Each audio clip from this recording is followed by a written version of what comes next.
Assalamualaikum warahmatullahi wabarakatuh. Jumpa lagi sama saya Dharma.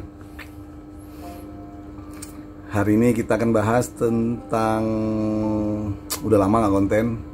Ini baru mulai konten lagi habis lebaran. Ya sibuk-sibuk dikit. Nah, kita akan konten tentang cara memilih trotolan murai batu untuk kontes. Oke.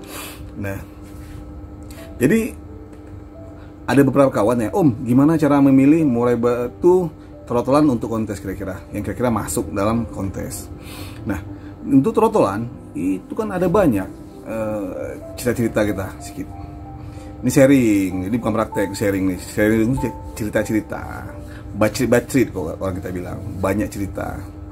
Jadi kita cerita tentang trotolan murai batu. Jadi trotolan itu adalah anakan murai batu yang belum mabung gitu. Jadi dia masih pakai uniform atau pakaiannya masih trotolan gitu.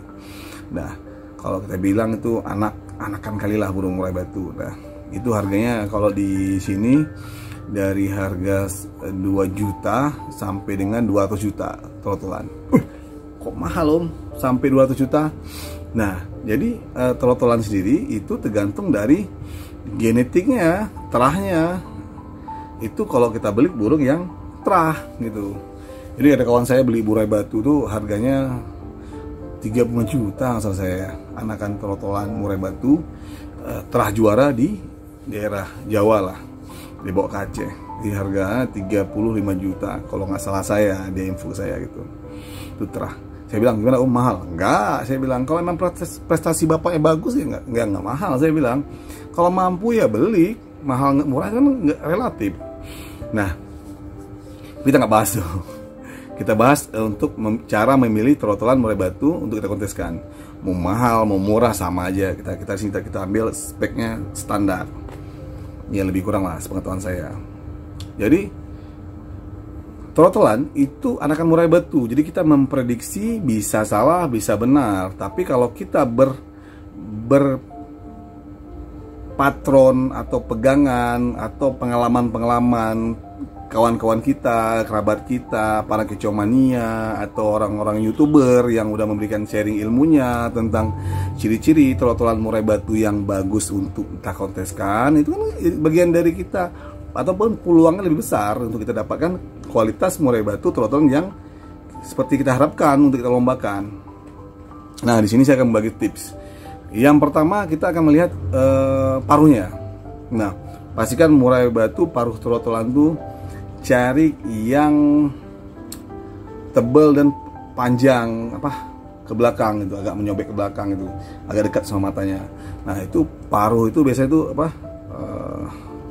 lebih kualitas. Kalau dia buka lebih lebar, nampaknya lebih besar gitu. Bibirnya ini lebih lebar, bibirnya ini sampingnya lebih ketarik, ini agak ketarik gitu. Yang kedua, matanya lebih belok, itu peluang mentalnya juga akan luar biasa. Terus kepalanya papak, jangan botak, ya kayak gitu kan. Cari kepala yang papak itu ya, artinya papak rata dia. Kayak kepala kodok, kayak kepala burung biun. Nah, itu acuannya boleh. Yang selanjutnya itu lehernya, itu ada yang suka kecil, ada yang suka besar. Saya suka yang besar.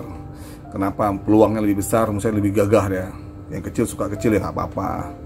Terus bidang dada itu lebih lebar, dada lebih besar, sayap lebih panjang, ekor lebih cari yang lebih panjang, terus agak melengkung ke bawah.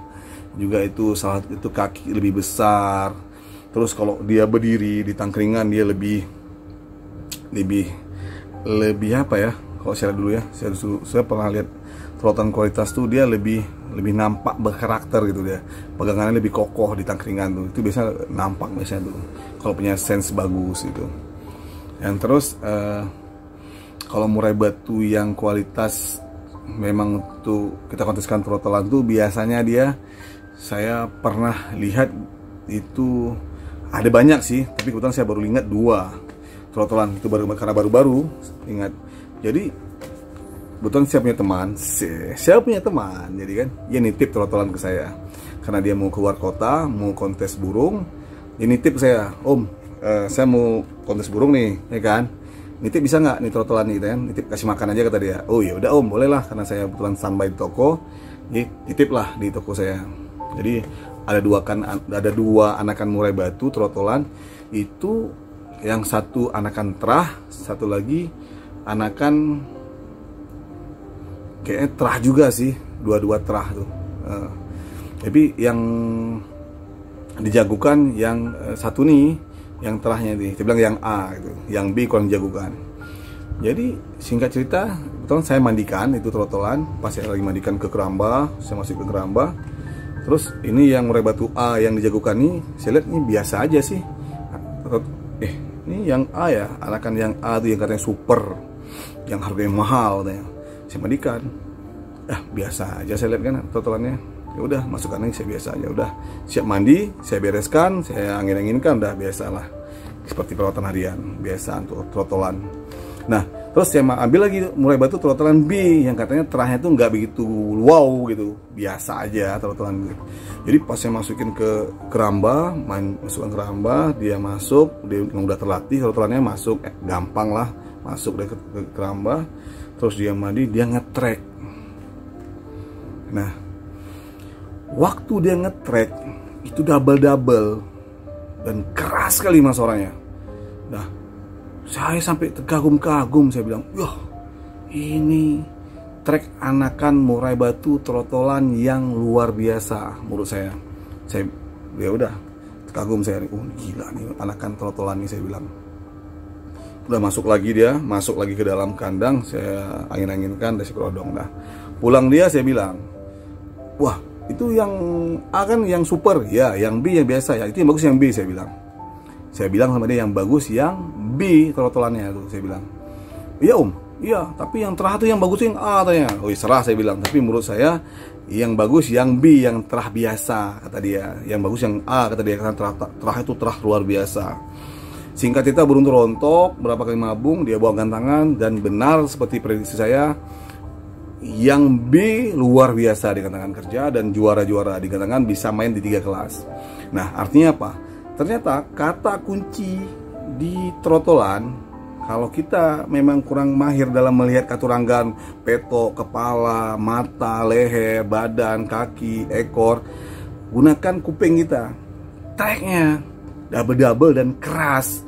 Dan itu nggak usah rekayasa, memang treknya keras, treknya keras, dia emang trek double gitu. Dan saya pastikan 95% burung itu pasti juara, saya bilang. Selama settingan bagus dan lain sebagainya. Saya sini nggak bicara settingan, saya bicara kita sama-sama paham merawat murai batu kontes. Nah, jadi kalau anakan trotolan yang trek double tadi itu, dengan perawatan murai batu kontes, itu kedepannya pasti juara. 95% saya jamin. Jadi kata kunci untuk murai batu trotolan, mau dia terah, mau dia non terah, dan pengalaman saya juga di lapangan, saya lihat yang burung-burung dari trotolan yang dibawa itu melegenda di Aceh, kayak ATM, kayak Sinchan, ATM milik Pak Ali Gaddafi, itu juga dari trotolan saya lihat itu burung. Sinchan milik Om Eeng juga dari trotolan saya lihat juga tuh burung. Itu memang treknya luar biasa. Terus kita sini memang nggak mengabaikan keturangan, tapi memang trek itu salah satu karakter untuk menilai burung itu bernyanyi bagus atau tidak bagus, atau mentalnya bagus nggak bagus. Trek juga bisa menjadi salah satu patokan selain keturangan yang tadi itu. Jadi saran saya untuk mencari murai batu trotolan, cari yang treknya double dan keras, treknya deras suaranya, tebal suaranya, dan dia sering ngetrek biasanya tuh ya, sering ngetrek itu, insya Allah mudah-mudahan 95% saya jamin burung itu pasti juara biasanya tuh, dengan standar perawatan murai batu kontes yang sama-sama kita pahami. Oke sahabat kicauania murai batu Indonesia, kurang lebih gitulah cara memilih trotolan murai batu. Ya, lebih kurang mohon maaf. Segitu dulu dari saya. Jangan lupa like, komen, subscribe dan share dan dukung selalu channel saya ini supaya saya bisa sharing lagi dengan sahabat Kicomania Murai Batu di Indonesia, khususnya kita bisa bersilaturahmi melalui video ini. Oke, sekian dulu dari saya. Salam Kicomania Indonesia, maju terus Kicomania Indonesia. Wassalam. Assalamualaikum warahmatullahi wabarakatuh.